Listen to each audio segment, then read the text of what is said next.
So 2019 next level Mr Gadget Rupi Star of course Star TV Metro FM Chigunda tuba we tulinyo wali Metro FM sawa ziba musanvu paka mwendebe countdown show kanimiro kaulo koso paka chitukoye then ugata mande ba hot seat abika James proper nange so onakola lyo ngude ku muchala amandi hot seat ba show ziba zanja ulo na show sat radio Billy TVM so mbera bwetu wetambula so njaga tunule EVELYN LAGU buza ku bantu Musibye mutya banyabo ne basebo. Ndozamule bulungi. Amanya amatuufu. Nakabira EVELYN. Nakabira EVELYN. EVELYN. Atutunule EVELYN LAGU entertainment game eno. Omanyi kagenda bako exclusive campaign nga kanyumira abantu abatulaba bategere EVELYN LAGU exclusively njaga tutegere EVELYN LAGU ajja mu entertainment business yetu kusanga.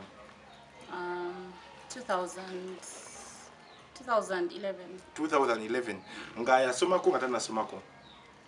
Okusoma ebe entertainment. No like as it gets ebitabo no kubanti yeyongera kubanti ayingira mu. Nasoma kofko. Paka wa. Do I look like omuntu atasomako? Kisinzira banja bali pidday entertainment nga yawulira bakuba mu ekigoma. Nasomako but sasoma bya entertainment. Bebe ali musayi. Walabikirwako ku mukati. Aliyoko. Nange naliko ku mukati notaddayo. Kicha yaliwo. Tight schedule. Yange byantabukako but I'll go back okusoma tekugwayo. I understand. So endongo ojingira ddi? Endongo mbadde nga njirimu kubanga ogifuula commercial tali kugambi ofunamu. Hagulanga funamu 2012. Oluna kayimba ki? My breakthrough Ogumanga. Ani muwandiisi wo Ogumanga? Nis Henry the writer. Nis Henry nga ekintu kino feeling azibeera munyo naye ate iwe owunya ebyo tebikola lwaki? Bikola lwaki tebikola? Yasembayo ddi okuba n'oluyimba olw'amaanyi. Kanayagala bwagazi. Imanya ky'omuzamu. So EVELYN LAGU tututulire ojja n'oguma wali mu kibiina kyonna oba wali wekka? I used to work nalinga nkola ne band. Band ki? Mustard band. Mustard band esangibwa. Mustard band yalinga kuba bibala bwete. Ng'etambula ezuba etambula mabaala. Enfuluma mule nkolerako ejjuba. Awo wennyini ogenda ejjuba baka kigamba okuba nti wafuna omusajja ejjuba. Omusajja. Nsajja namufuna. N'ofumbirwa. Leka twekyawo. Omusajja omufuna. Mujja e Kampala mukomawo. Ogwa ku Dikiteta maka. Ngamba nkoma Dikiteta maka twalikola naye just business. Teyaliko temwaliko mu luguudo lwe bajja. Anti mwe mulaba omuntu n'omusajja n'okaddawa watusanga n'onga tuddagaddaga mutwe yagadde bye yabe emase. Kati munnange bye Uganda bwe. So EVELYN LAGU can't do anything about it. Twebera mbo kye balowooza bagende kye balowooza. Nego kiganye. EVELYN LAGU omanyikiddwa ng'omuntu omukaka mu musirise. Kituufu ekikuliko yo character oba just you pretender. You cannot pretend for all those years, my dear. So, awano wenyini, omwaka guno gwenyini, abayimbi bafudde ne bakola ekibiina ekitwala ekiba nti Uganda Music Association. Are you part of WUMA? I'm going to register. I think next week. Why so late if not registered? I'm not registered because I've been tight. But in a schedule get it too busy. I feel then the mukufulu myanji. You already marang you mukola ko bintu okay. So EVELYN LAGU ine nyimba meka bumpimpi. Ziweza ndo za 12. 12 ezo wakambira myaka emeka. Kuva 2012 ngabo 12 this is 19 6 to 7 years. Yes. So we tuli wakakola concerts meka. Sinakola concerts. Lwaki?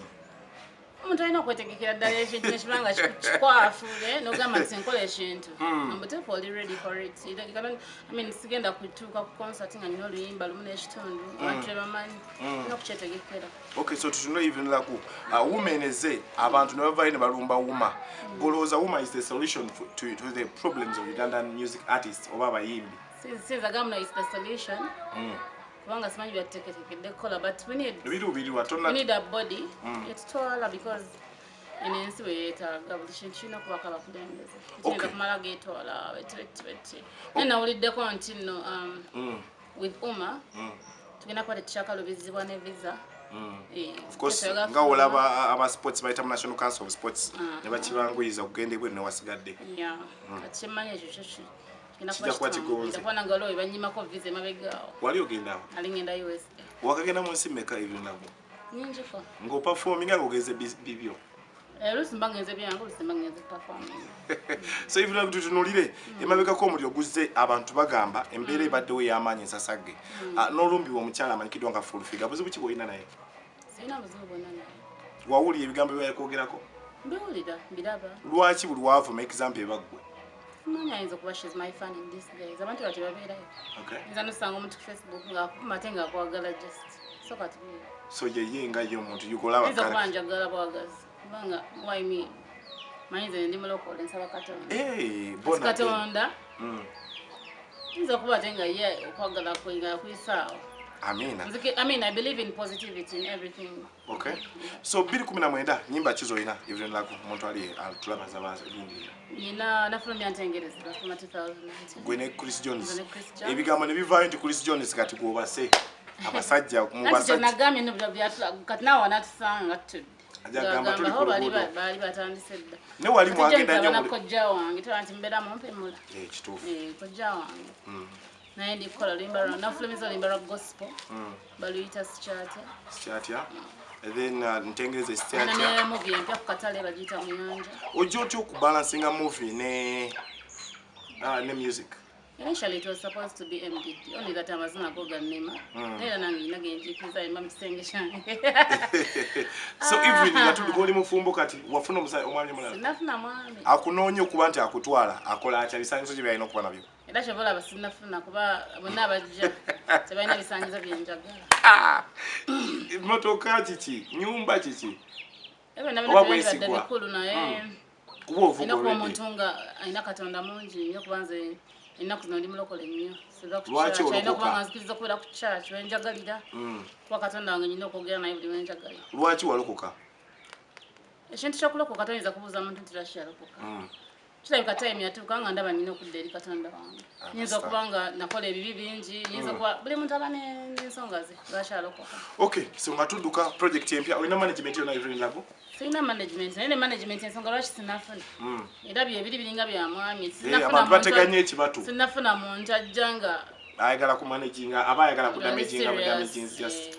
Tunafuna omuntu ali serious natandika. Nga mutandika okukola. So yena manager nga ali down tulaba kati asobola akufuna atya omuntu okufuna contacts okufuna for bookings n'ebisigadde akufuna atya EVELYN LAGU. You osobola kumpandikira ku email yange. Email yeta. ifkatsime@yahoo.com. @yahoo.com. And then YouTube channel. Or you can even jam on Facebook no ngamba nina business jam kugamba. Mwogera. YouTube channel tukufuna tutya? EVELYN LAGU. So wona projects empya gye ziri. So nga tudduka yeah, happy life na ekibuzo kya EVELYN LAGU. Okimaze. Kyonna kimaze. Kyafulufuda kyokka.